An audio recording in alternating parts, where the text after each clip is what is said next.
I told you not to call him, do you hear me? The sharp voice pierced the still air, bouncing off the marble walls of the Langston estate like a blade slicing silk. Derek Langston paused mid-step inside the grand foyer. The soft click of his leather shoes swallowed by the echoing shout. The late afternoon sun filtered through tall curtains, casting golden bars across the polished floor.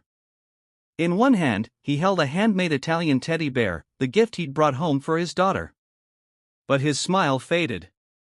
A scream, high, fragile, not playful, not teasing, real. Derek dropped the suitcase without a second thought, and ran up the curved staircase, each step louder than the last. He didn't call out. He followed the sound. Then he heard it, soft, broken. I just wanted to call Daddy. He reached her door. It was ajar. He pushed it open. Maya was curled near the edge of her bed, her knees tucked to her chest, her hair a tangled halo of tight coils damp with sweat and tears. Clutched in her small hands was a worn plush rabbit. In front of her stood Janet, the housekeeper who'd been with the Langston for nearly 20 years, arms crossed, face flushed with fury. You don't belong here. You know that? Janet sneered. This isn't a place for children like you. Black kids don't live in houses like this. Not unless they're cleaning it. Mia whimpered. Janet stepped closer. You think you're his daughter? He doesn't love you. You're a project, Maya. A little charity case to make him look noble. Soon enough, he'll get tired of pretending. Derek froze. For half a second, the world spun off its axis. Then he stepped inside. Janet turned, startled. Her face went pale. Mr. Langston, I didn't know you were. What are you doing? Derek's voice didn't rise. It didn't need to.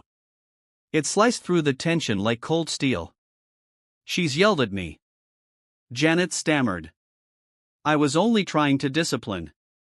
Derek's eyes didn't leave hers. That child is my daughter.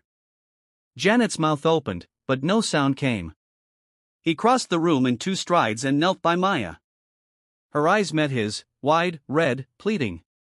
When he wrapped his arms around her, she clung to him like she was afraid he might disappear. Daddy, I'm here. Baby, I'm here now.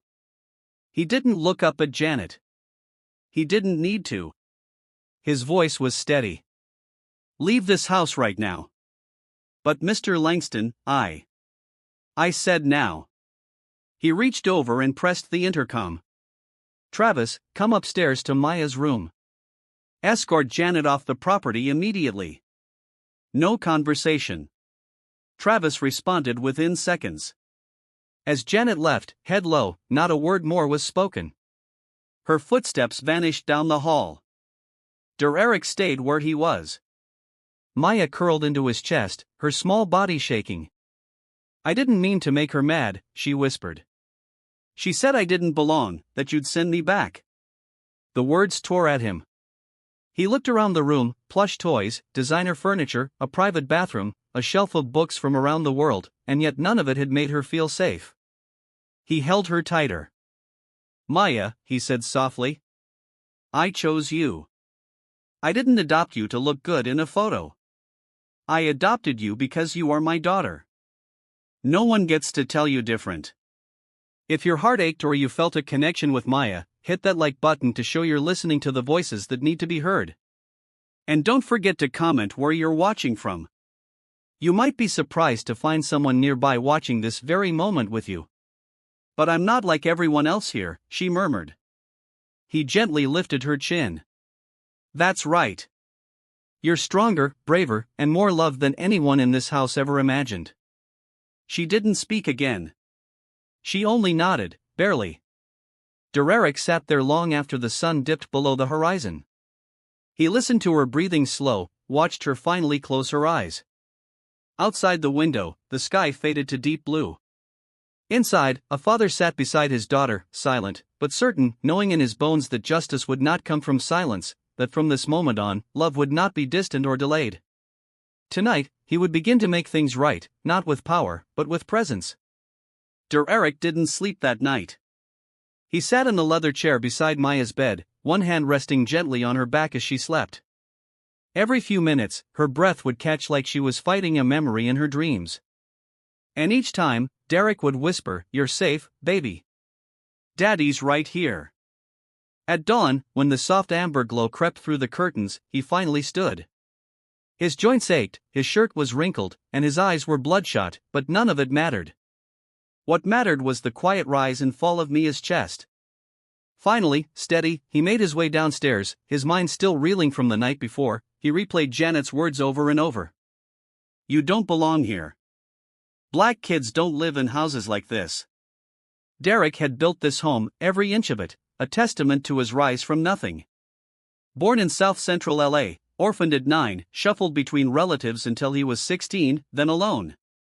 He worked 3 jobs through college, started a tech logistics firm from his garage, and built it into a multi-billion-dollar corporation. He knew struggle. He knew survival. But somehow, despite all he'd overcome, he had failed to protect the one soul who needed him most. In the kitchen, the house was still. He opened the fridge, pulled out eggs and turkey bacon, and began cooking, moving like muscle memory. The smell filled the room. Coffee brewed on the side. He didn't cook often anymore. But today wasn't about habit. It was about presence. Footsteps behind him. Light, hesitant. "Morning, Daddy." He turned. Maya stood in the doorway, still in her pajamas, clutching the teddy bear he'd brought from Italy. "Morning, sunshine." He smiled, soft and open. "You hungry?" She nodded, rubbing one eye. He lifted her gently onto one of the stools at the kitchen island and set a plate in front of her. She looked at the food for a long time before picking up her fork. After a few bites, she asked, "Is she gone?" "Yes," Derek said. "Janet won't be coming back." "Ah," she said, "this house doesn't want people like me." Derek sat down his coffee and knelt beside her stool, looking up at her. "Listen to me, Maya. That house, this home belongs to you as much as it belongs to me. Your skin, your curls, your voice, everything about you belongs here. You are not a guest. You are family." She didn't respond, but her lip trembled. She reached out and hugged his neck tight. Later that morning, Derek sat in his study with his assistant, Marcus. "She's been with us for almost 2 decades.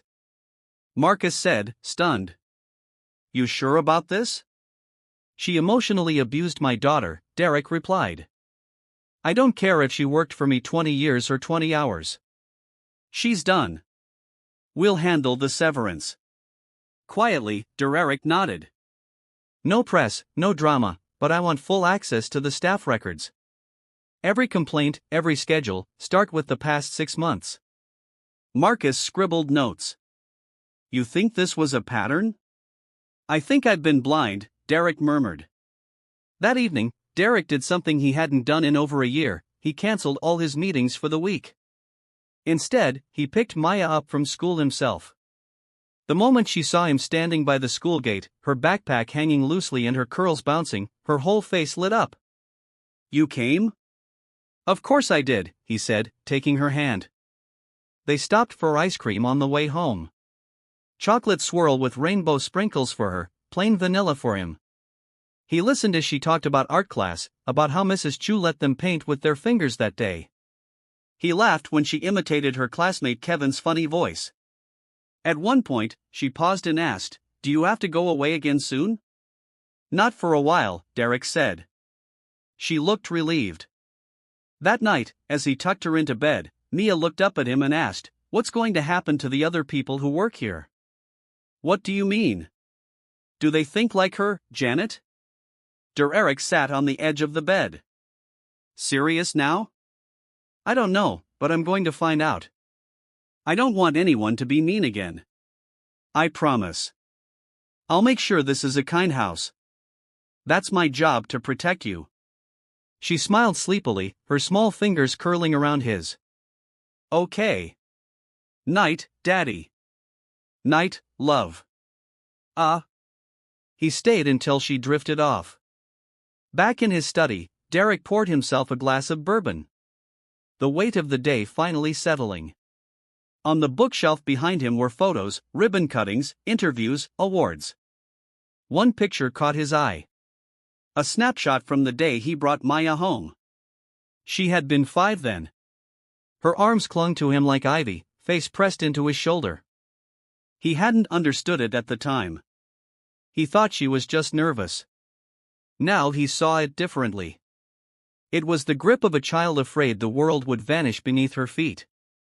He picked up the photo and stared at it, whispering, "Not again." Then he set it down, picked up his phone, and called his private security chief. "Ben, I want an internal sweep. Discreet. Everyone in the household staff, past and present. I want to know who's here for the right reasons." Ben didn't ask why. He simply replied, "Understood, sir." And Derek leaned back in his chair, eyes on the ceiling as the night swallowed the house once more. But this time, the silence wasn't empty. It was the breath before the reckoning. Derek stood at the window of his home office, hands folded behind his back, watching the sun stretch its fingers across the backyard. Maya's laughter echoed faintly from the garden below. She was chasing bubbles, their rainbow shimmer drifting skyward in the morning air. He watched her for a long time, the rhythm of her joy both soothing and humbling. Just days ago, that same child had trembled beneath a torrent of hate in her own bedroom. His phone buzzed on the desk behind him. A message from Ben.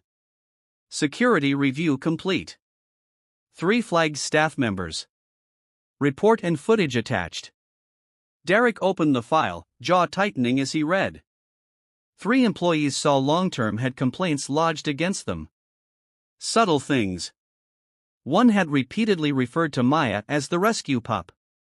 Another had redirected birthday gifts from vendors meant for Maya to the general donation pile. The third more recent accidentally lost Maya's school drawings twice. None of these offenses were large enough to draw legal action, but they weren't small in the heart of a child. Derek felt the quiet flame of fury ignite again. Low and steady. There was a rot here. Not loud, not violent, just persistent, like mildew in the wall, hard to notice until the damage was deep. He didn't call a meeting. He didn't make a scene. Instead, he wrote 3 letters, personal, direct, firm, but restrained. Each one informed the recipient that their services were no longer required. Each one included full severance. He handed them to Marcus without ceremony. "Deliver them before noon," he said. "Escort them off the grounds." Quietly, Marcus nodded. "And replacements?" "I'll review new candidates myself," Derek replied. "We don't just need employees, we need guardians." That afternoon, he picked Maya up from school again. She climbed into the back seat, clutching a messy paper crown on her head. "I'm Queen Ma today," she declared with a grin. Derek smiled in the rearview mirror. "Your Majesty, where to?" She giggled. "Home, please." They talked on the way back. Nothing heavy. Derek didn't bring up Janet or the staff. He wanted Mia's days filled with more than clean up from adult mistakes. He wanted her to live forward, not backward. After dinner, Maya asked if she could draw in his office while he worked. He set her up at the low table near the window.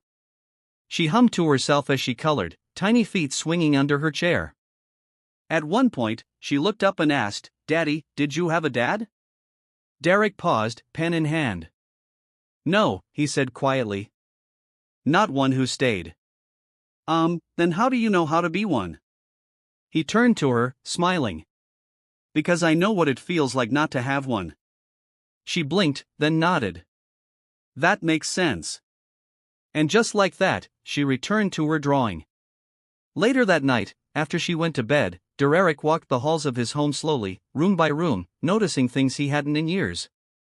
A faded photo of him shaking hands with a senator, a dusty award for philanthropic leadership, a trophy case with plaques bearing his name, but no trace of Maya, no finger painting, no kindergarten diploma, no framed art. How had he missed that? This house was built to impress, but not to hold memory. He picked up a frame and set it aside. The next day, he called a decorator. "I want to redesign the house," he said. "Not the bones, just the soul, family photos, her artwork, soft colors, things that feel like home." The decorator, confused at first, eventually understood, and she nodded with a gentle smile. "Mr. Langston, it'll feel like she grew up here by the time we're done." The transformation began slowly, one room at a time. Maya noticed within days. "You hung my painting?" she asked, pointing to the messy watercolor above the fireplace. "It's a masterpiece," Derek said. By the end of the week, there were toys in the living room, a reading nook in the corner, and Maya's name etched onto a wooden growth chart near the pantry. "This house looks different," Maya whispered one evening. "It's catching up to you," Derek said. "You've been changing it without even trying." Mia tilted her head. "Do houses have hearts? Only when the right people live in them." She smiled and climbed into his lap. Outside, the sky darkened, the first stars appeared. Inside, for the first time in a long time, Derek felt like he wasn't managing a mansion. He was guarding a home. And he knew deep in his bones that whatever came next, they'd face it together.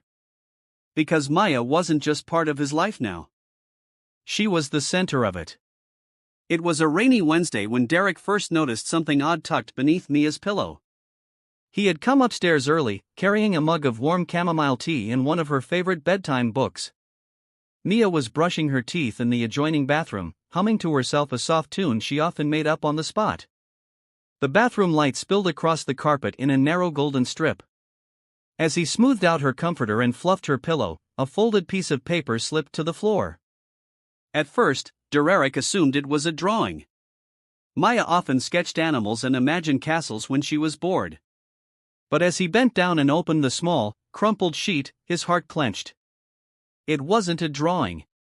It was a list written in uneven childlike scroll with her favorite purple marker. Things I must not do. 1. Talk too loud. 2. Touch the walls. 3. Ask too many questions. 4. Eat the last cookie. 5. Call daddy when he's away. 6. Cry. Below the list in smaller letters, she had written, "If I break these, she might come back and daddy might leave." Derek didn't hear the toothbrush shut off. Didn't hear the small footsteps returning. He was still staring at the paper when Maya stepped into the room. She froze in the doorway. "You weren't supposed to find that." He looked up slowly. "Maya, where did you learn these rules?" Her eyes darted down. She twisted her hands together. "She made me say them every day before school." Janet. Her venom had run deeper than he'd known. Derek moved to kneel in front of his daughter, gently placing the list on the nightstand. "Sweetheart, those rules aren't real. They're not yours to carry. None of them." "But I don't want her to come back," she whispered. "Or for you to go away." His voice cracked. "I will never ever leave you. Not for noise, not for questions, not for any mistake. You're my daughter, Maya, and you don't have to earn that love. It's yours just because you exist." She was quiet for a long time, then said softly, "That's not what she said." Derek's breath hitched. He pulled her close, wrapping her in his arms. "She was wrong," he said, kissing the top of her head. "She was terribly wrong." Oh. That night, after Maya had fallen asleep, this time curled in his arms like a baby bird, Derek sat awake, staring at that purple list. His mind burned. The next morning, he called Marcus into his office. "I need a therapist," Derek said bluntly. "Someone good with children. Someone Maya can trust." Marcus raised an eyebrow. "You want in-house therapy?" "Yes. Someone who can come here twice a week. I don't want her to walk into a cold office and feel like something's wrong with her."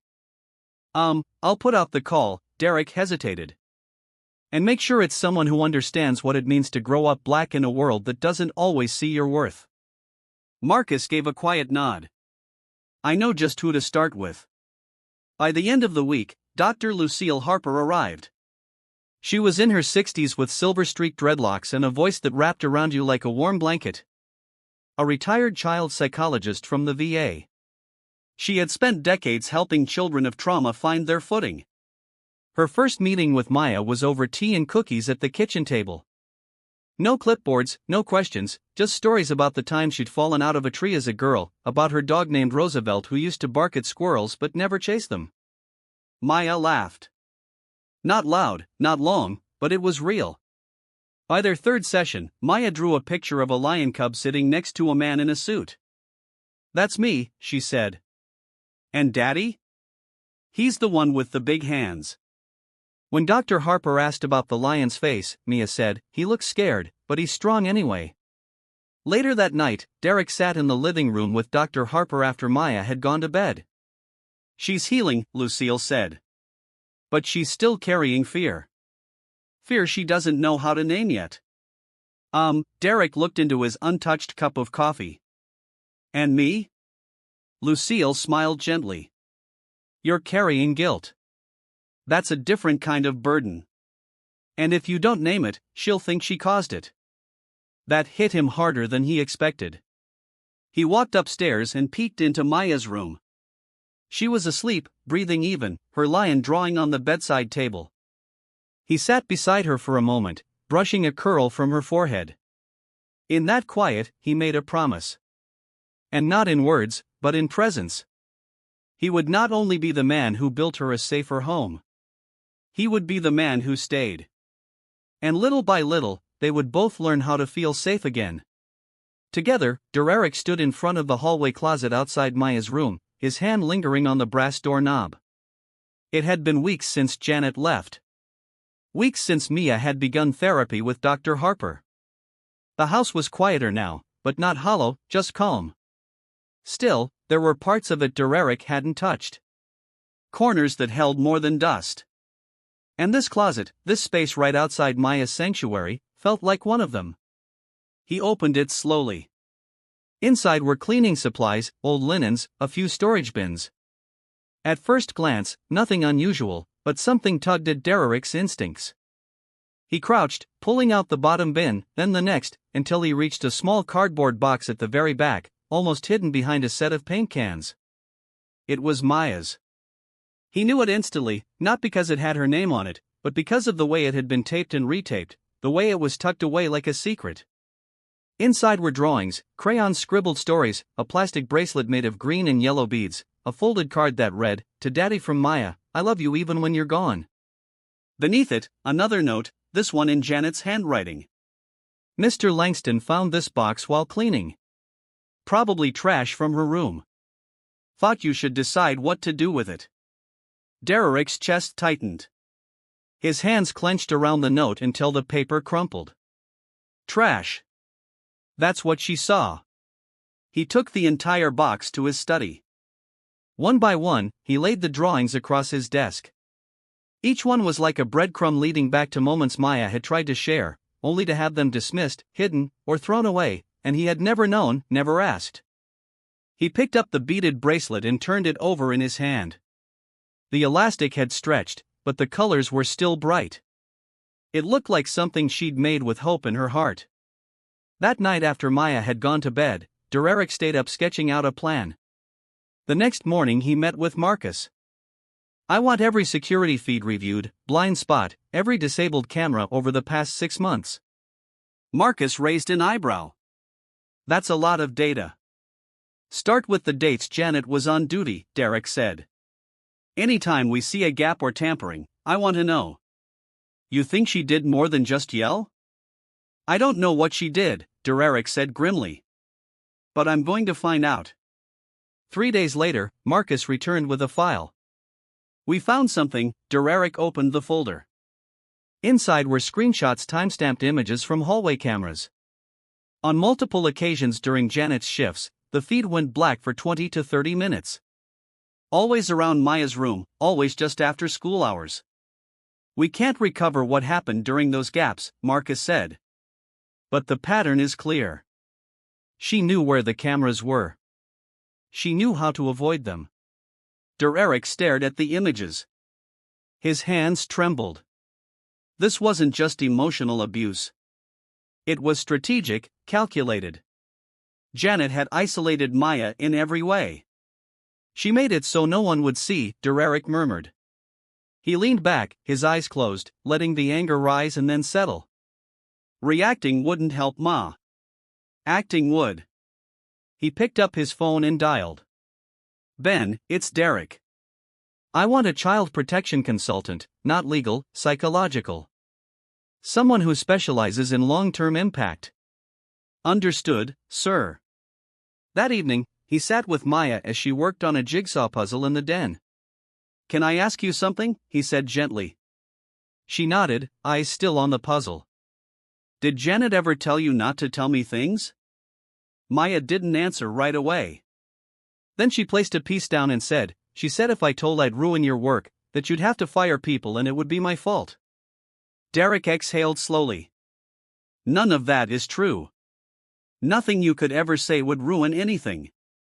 And if someone needs to be fired to keep you safe, I'd do it twice. Maya looked at him for a long time.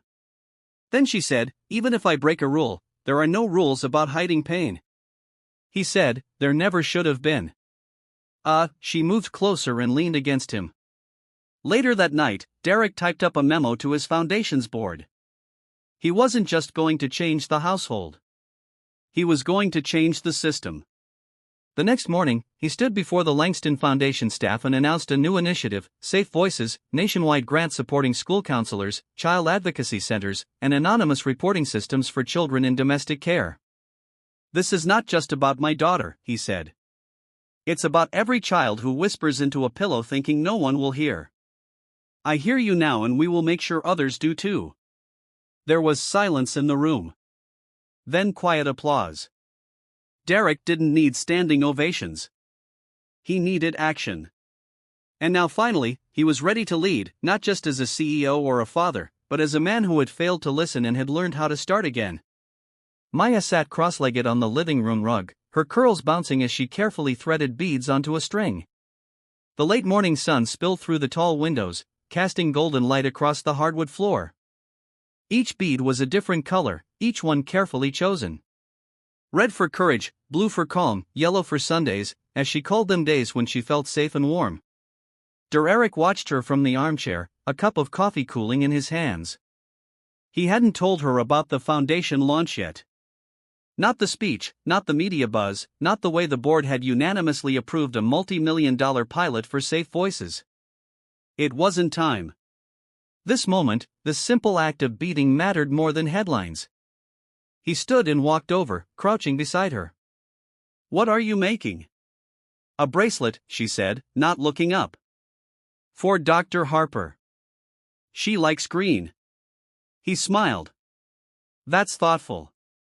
I like talking to her. Mia said softly. She doesn't make me feel like I have to explain everything all the time. Derek nodded. She's good at listening. Maya added a final bead and held the bracelet up to the light. Do you think people can change? Like really change? It was a heavy question for such a small voice. Derek sat beside her on the floor. Yes, I think people can change when they want to.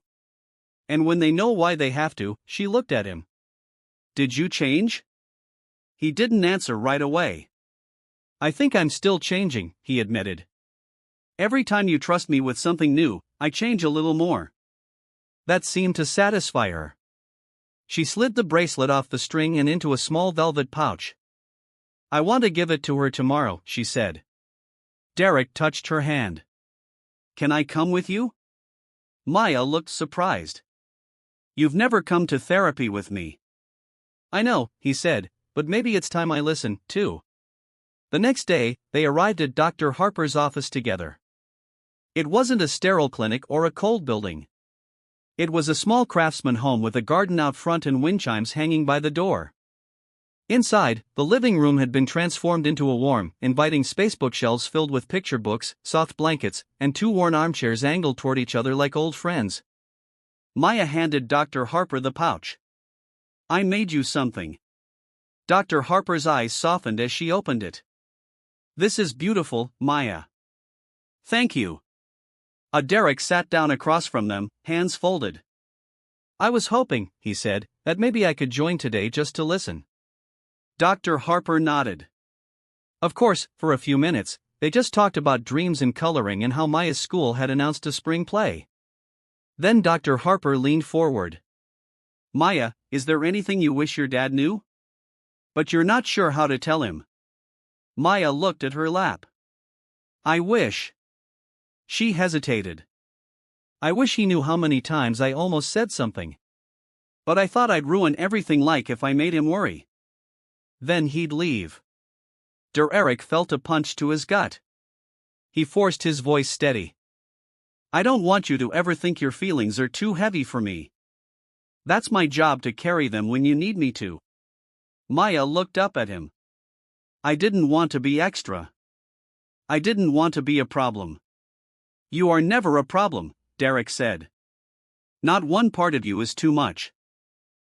She crawled into his lap without a word, pressing her forehead to his chest. After the session, Dr. Harper walked Derek to the porch.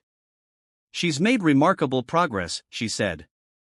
But the most important part of her healing is already happening. She believes you mean it when you say she's loved. I do, Derek said, more than I ever knew I could. That evening back home, Derek opened a drawer in his study and pulled out the old crumpled list he had found weeks before. The list of rules Maya had written, rules of silence, fear, invisibility. He took a lighter from the desk.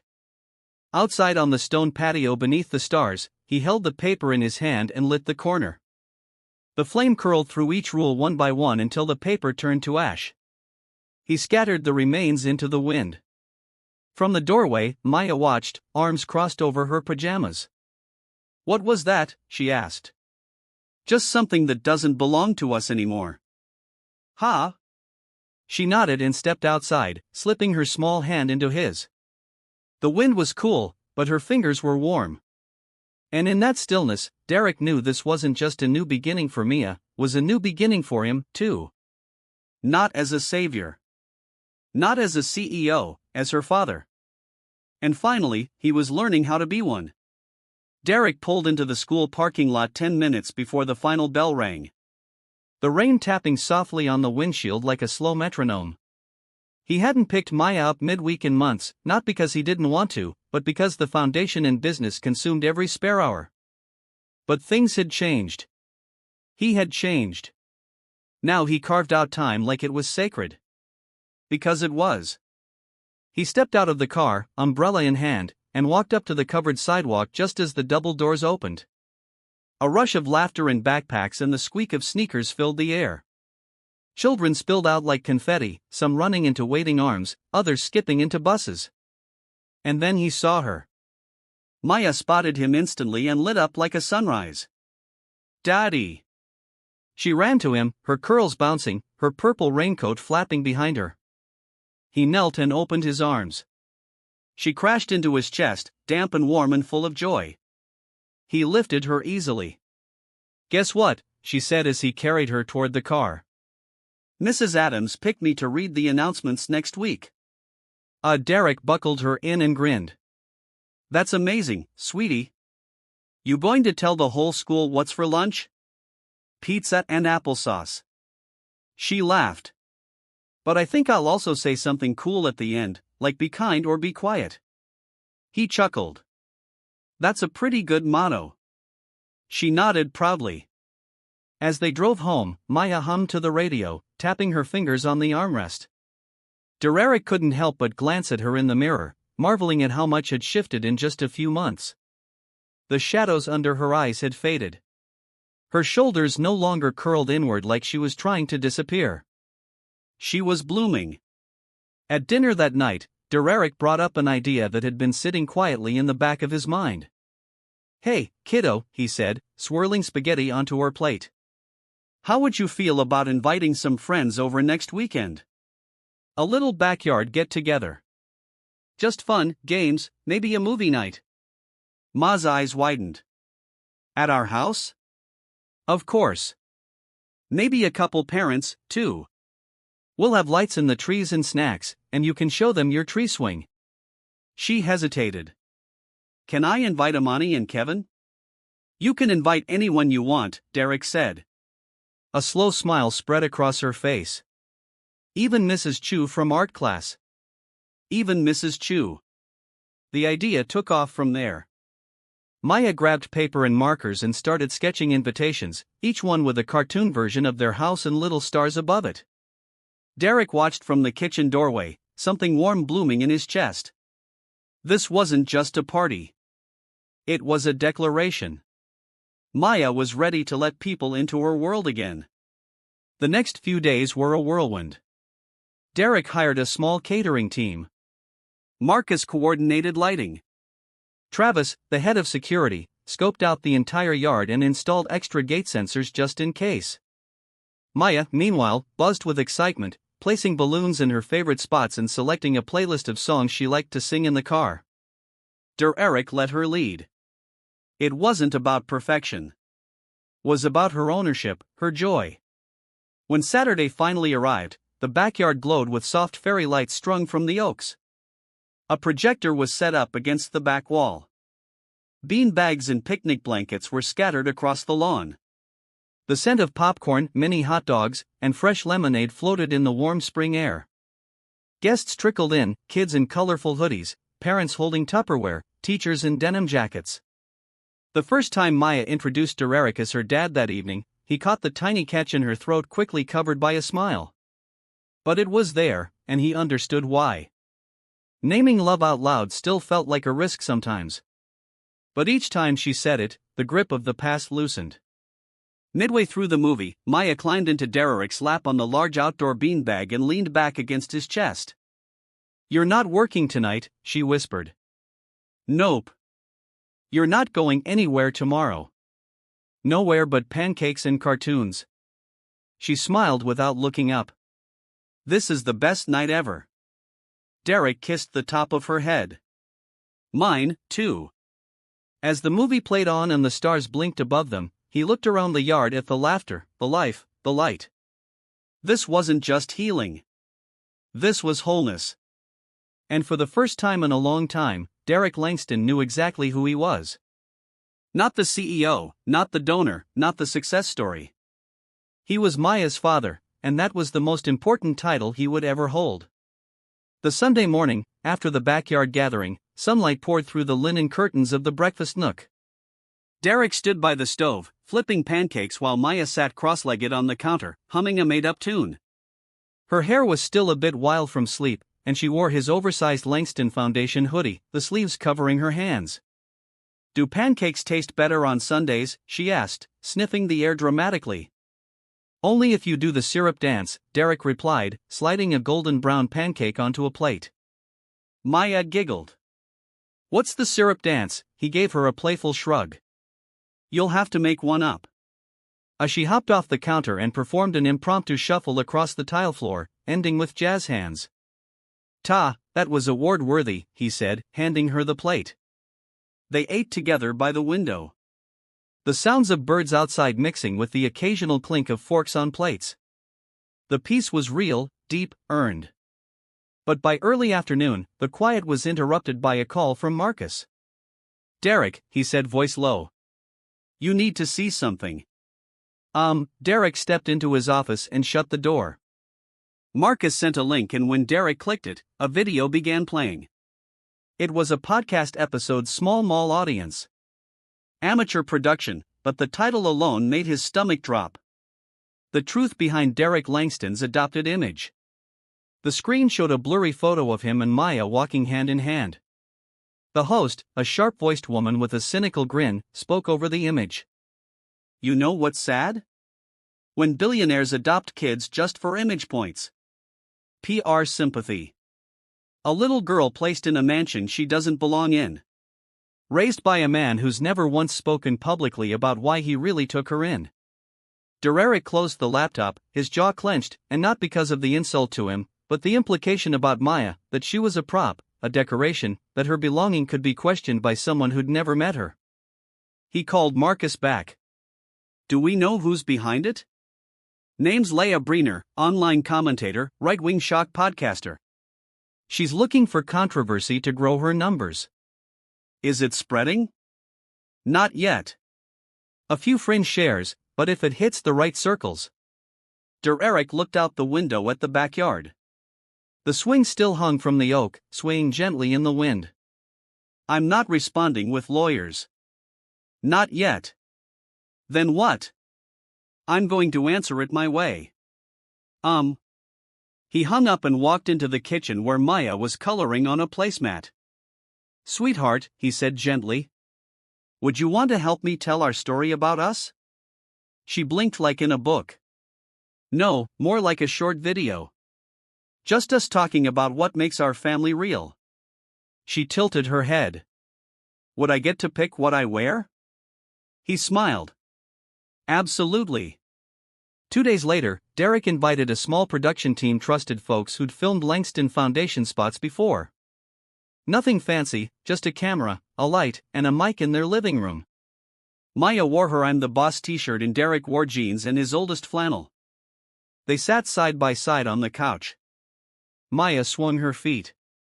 The director asked softly, "What do you love most about each other?" Maya answered first, "I love that my dad always listens, even when I talk too much, and he smells like coffee and safety." Derek swallowed hard, then smiled. "I love that Maya reminds me who I am, and that she's braver than most people twice her size." The video was simple. No music, no graphics, just truth. They posted it quietly on the Langston Foundation's page. By nightfall, it had 200,000 views. By morning, over 1 million comments poured in from all over the country. This made me cry. Thank you for showing what love looks like. I'm watching from Ohio and I just want to say this child is blessed and so is her dad. As a foster mom, this gives me hope. One comment though stood out to Derek. It read, "I live just 3 blocks from you. Didn't know your story. Now I do. If Maya ever wants to play with my daughter, we'd be honored." He showed it to Maya. She smiled. That afternoon, Maya and her new friend Camila drew chalk art in the driveway. Rainbows, hearts, and stick figures holding hands. Derek watched from the porch, coffee in hand, heart full. Dr. Harper visited that evening. "She's glowing," she said, watching Maya run inside for juice. "And you, how are you holding up?" Derek sighed. "I expected backlash, but the love, it caught me off guard." Dr. Harper nodded. "That's the thing about truth. It doesn't always roar. Sometimes it just stands quietly and lets people see." Derek looked out at the fading light. "I didn't adopt Ma to make a point," he said. "But maybe our story can be one." "A story of what?" she asked. He smiled. "Of what it looks like when love shows up and stays." A week later, Derek stood behind the velvet curtain of a small auditorium in Atlanta. It wasn't a press event or a corporate gala, was a community gathering organized by a local youth center celebrating foster and adoptive families. The Langston Foundation had quietly sponsored the event, but Derek hadn't planned to speak. Until that morning, Maya had asked him with eyes too wise for her age. "Can you tell them what you told me about why you chose me?" He'd nodded, though a small part of him still feared the weight of that moment. But now, as he peeked out at the crowd, parents, children, social workers, mentors, he felt something different than fear. "Have felt called?" The host's voice echoed through the speakers. "Please welcome Derek Langston." Applause rose gently as he stepped out. No fanfare, no suit, just a man in a rolled-up dress shirt and jeans holding a folded piece of paper he didn't plan to read. "Hi," he began, his voice calm but full. "I'm not here today as a businessman. I'm here as a father, a grateful one." He paused, scanning the crowd. "A few years ago, I made a decision that changed my life. I adopted a little girl not because I wanted to be seen or to make a statement or to be anyone's hero. I did it because I met someone who made me realize my life was missing something I didn't even know I needed." A hush fell over the room. "I wasn't prepared for how much I'd have to grow. I wasn't ready for how deeply I'd have to examine myself. But Shimayashi made me better. Day by day, mistake by mistake, laugh by laugh," he smiled gently.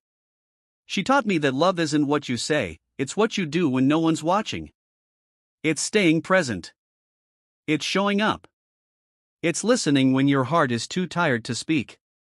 And sometimes it's holding a child's hand even when you're not sure if you're strong enough to carry their past. The room was silent. Many eyes misted over. I didn't save her, Derek said softly. She saved me.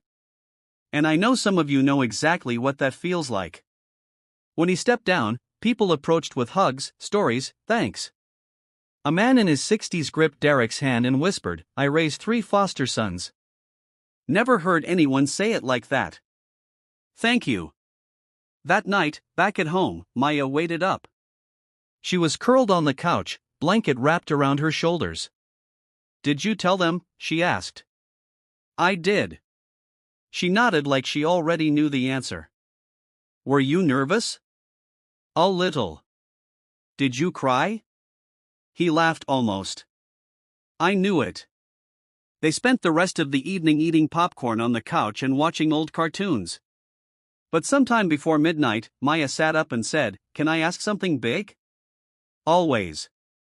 If something ever happened to you, would I have to go somewhere else? Derek turned to her fully, heart thudding. No, he said firmly. If anything ever happened to me, I've already made sure you'd stay with people who love you, people who know you, who understand everything you've been through. You'll never be alone, Maya. Not ever again. She looked relieved, though a small part of her still carried that old ache. I just don't want to go back, she whispered to that feeling, like I'm invisible. You're the most visible person in my life, he said. And I promise to make sure you always feel seen. Later that week, a letter arrived at the foundation's office. It was handwritten with no return address, but the penmanship was neat. Mr. Langston, I watched your video. I judged you before. I was wrong. My own son came out of foster care, and sometimes I forget how hard it must have been for him. Watching you and your daughter, it reminded me that love is learned and that we're all still learning. Thank you. Derek read it twice, then tucked it into his briefcase. The story he and Maya were building was reaching people quietly, deeply, not in headlines or boardrooms, but in kitchens and schools and living rooms like theirs. At Dr. Harper's next session, Maya brought her a drawing, a big heart with 2 stick figures inside, one tall, one small. This is me and Daddy, she explained. And the heart is our house, Dr. Harper smiled. Looks like a very full heart. It is, Mia said. But there's room for more. For more what? For people, Maya said. We could help another kid, right? Derek, sitting in the corner, raised his eyebrows. She turned to him. Maybe not right now, but someday we could make our house bigger. He was quiet for a long moment, his chest full. Yes, he said. When we're ready, we'll make room. And in that instant, something unspoken passed between them. Not just about adoption, but about growth, healing, and legacy. Maya had once been the child afraid to speak too loud. Now she was dreaming of giving someone else a voice, and that Derek knew was the most powerful echo of love he'd ever heard. The spring sun shone gently across the Langston property, casting long shadows from the magnolia trees that dotted the lawn. Derek stood near the garden with a spade in his hand, soil on his jeans, and Maya by his side. Today, they were planting a tree. Not just any tree, a young oak they had chosen together the week before at a local nursery. Maya knelt beside the small hole they dug, clutching a tag that read, Quercus alba, white oak, symbol of strength and endurance. Is this like the one you used to climb when you were a kid? She asked. Derek chuckled. Not quite. Mine was a lot more crooked and had a swing that was probably a lawsuit waiting to happen. She grinned. This one's going to be perfect. They placed the sapling into the earth together, Maya steadying it while Derek filled in the soil. When they were done, they stood side by side, dirt on their hands, wind in their faces. We'll watch it grow, Derek said. Year by year, just like us. Maya looked up at him. Will it still be here when I'm big, long after that? Maybe even when you have kids of your own, she smiled, then fell quiet. Do you think, she said softly, that the people who hurt me before, do they ever feel sorry? Derek's hands stilled. He wiped his palms on a towel before crouching to her level. "I don't know," he said honestly. "Some do, some don't. But what matters most is that you don't carry their shame. That belongs to them, not you." She nodded, blinking away a hint of tears. "I think I used to think I was hard to love." Derek pulled her into a hug. "You are the easiest thing I've ever loved, Maya." They stayed there for a while, the breeze moving gently around them. Later that week, Derek received a message from a longtime contact at the Department of Child and Family Services. They were hosting a roundtable summit focused on child trauma, post-adoption support, and community healing. They wanted Derek not just to attend, but to help lead. He wasn't sure at first. It was one thing to speak at community events or release a heartfelt video. It was another to sit in a room of experts and decision-makers discussing policy and institutional failures. But then he thought of Ma's words. "We could help another kid, right?" He said yes. The summit was held in Washington, D.C. in a quiet conference room inside a historical building. Dozens of representatives were there, caseworkers, therapists, judges, and nonprofit leaders. The room was filled with the kind of silent tension that comes from years of burnout, passion, and bureaucracy. Derek spoke last. He stood with a small photo of Maya in his hand. It wasn't one of her posed portraits. It was a candid shot of her drawing chalk hearts on the driveway, sunlight in her curls, tongue sticking out in concentration. "I didn't adopt Maya to change the system," he began. "But after seeing how the system nearly broke her, I knew I had to speak up." He told them about Janet, about the hidden rules Maya had written for herself, about the therapy, the setbacks, the slow return of joy. "There's no spreadsheet to measure the cost of silence," he said. "But I promise you, it's steep. Children don't just survive trauma.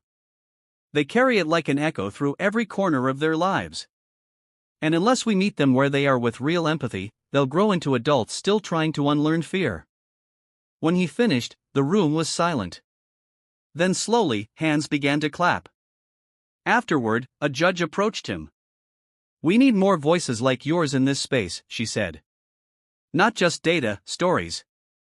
Derek smiled. "I've got plenty more where that came from." Back home, Maya had prepared a surprise. When he opened the front door, she stood there holding a tray with 2 mugs of hot cocoa and a handmade sign that read, "Welcome home, hero, Dad." He laughed and swept her into his arms. "You're the real hero," he said. "Nope," she replied, grinning. "We're a team." That night, as they curled up for their bedtime reading, Maya asked, "Do you think we'll always live in this house?" "Why?" Derek asked. She shrugged, "Just wondering if we'll move someday. Like, maybe to a place where more kids need us." He looked down at her, his heart brimming.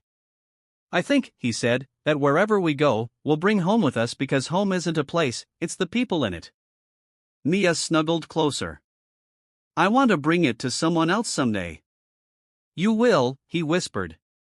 "You already have." And outside the window, under the night sky, the young oak they planted swayed gently in the wind, rooted, steady, growing stronger by the day, just like them. It had been nearly a year since Maya had first stepped into Derek Langston's home with nothing but a backpack and guarded eyes. Now, the walls of their house echoed with laughter, shared secrets, and the unmistakable rhythm of belonging. But with growth came new chapters, and this particular morning began with a letter Maya found at first. She had been checking the mailbox every day for the past week, convinced her pen pal from New Mexico would write back. Instead, tucked among the envelopes was a cream-colored letterhead stamped with a government seal. She handed it to Derek at the breakfast table, her expression curious. He opened it slowly, skimming the typed words. Then he paused. "It's from the State Child Welfare Board," he said. Ma's eyes widened. "Are we in trouble?" He laughed gently. "Not even close." The letter wasn't a warning. It was an invitation to testify at a legislative hearing in front of the state Senate. The goal to advocate for more stringent oversight of private caregiving within the foster system. His story, they said, could make a difference. So could Ma's. Derek looked across the table. They want both of us to speak. Maya blinked. Me? He nodded. Only if you want to. You don't have to say anything you're not ready to share. But I think people would listen to you. Really listen. She was quiet for a moment.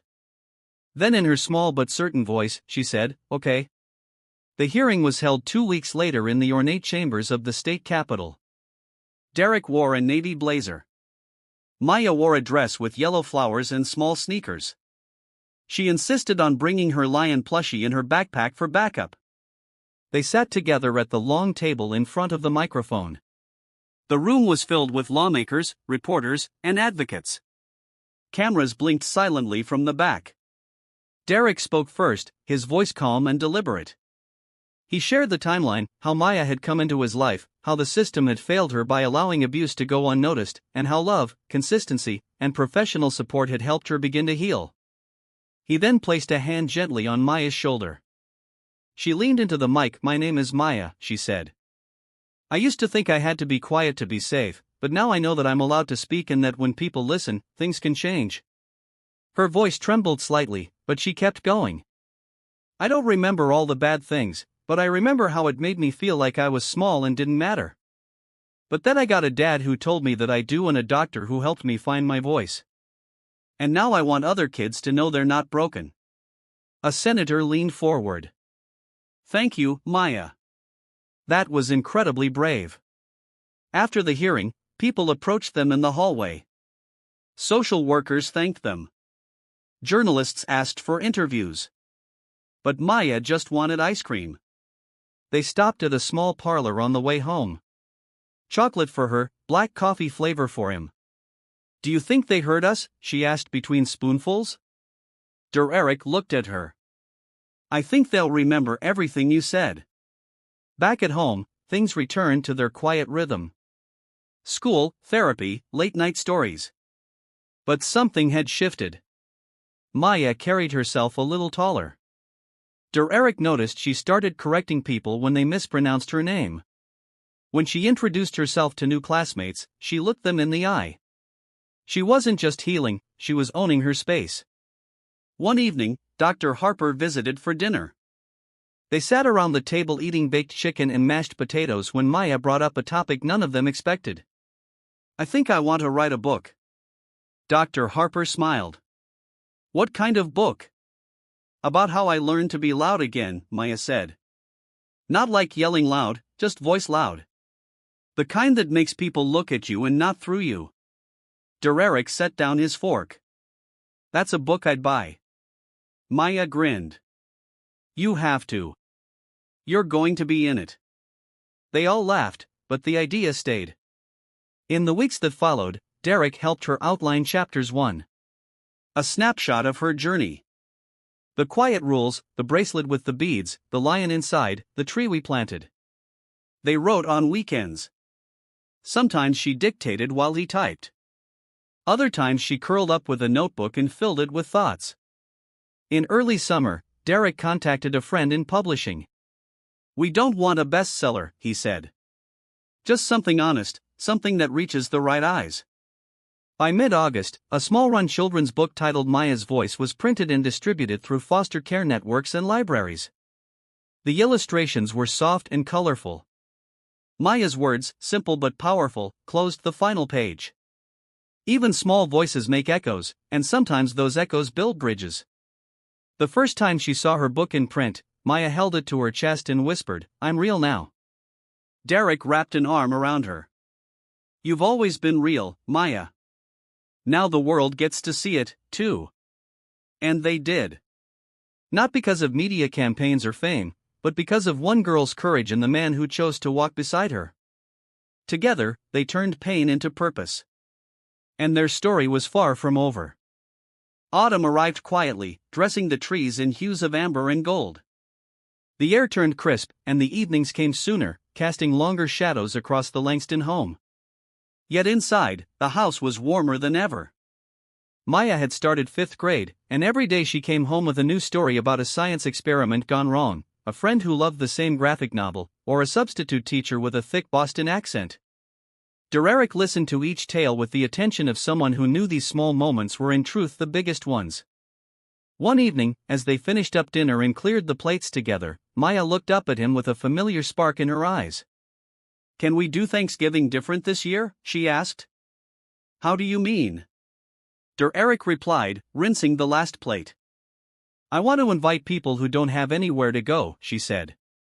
"Like kids who are still waiting or families who just started like us." He paused, heart swelling.